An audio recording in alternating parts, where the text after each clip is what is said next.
Hello, today I'm taking a look at the ultralight bike mirror. It's made in Germany by D+D Oberlauda. And this is the box that comes in here, nothing special there. But what it is, it's a very lightweight kind of a plastic mirror like this.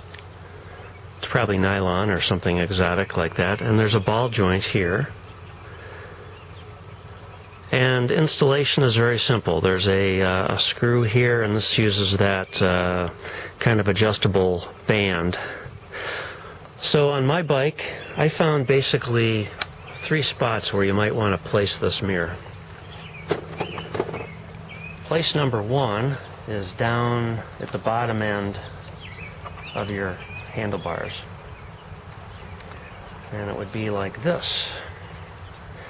The larger end would be at the top, and the smaller tapered end would be at the bottom. And this actually stays out of the way of your leg and allows you to use the drops and also get your hands up here on the hoods.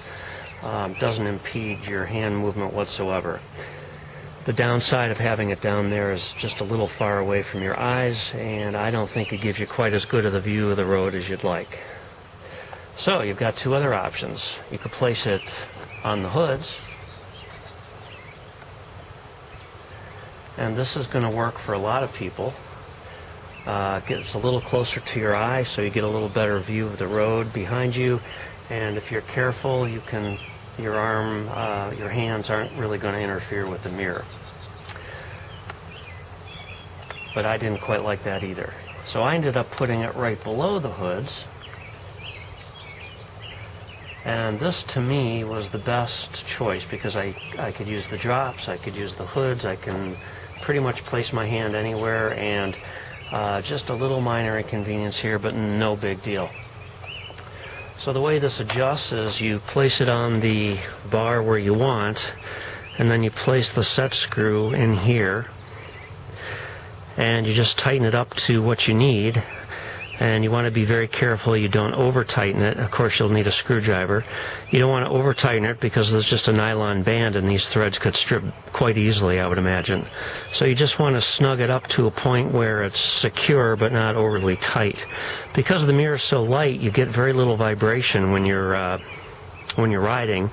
And as you can see, it is a convex mirror, so it is distorting the view that you're getting. But it's not... it's something you need to get used to, but it's not a deal breaker, and actually it'll let you see more of the road. It just makes it a little harder to judge distances, but I'm not so concerned about distance myself. I just want to know if somebody's coming up behind me. So overall, it's a pretty nice mirror, I'd say. I've tried quite a few, and this has flexible mounting points. It's very lightweight. It's optically, it's pretty clear, and it doesn't vibrate a whole lot when you're on the road. It's the ultralight bike mirror, and it's about 25 bucks.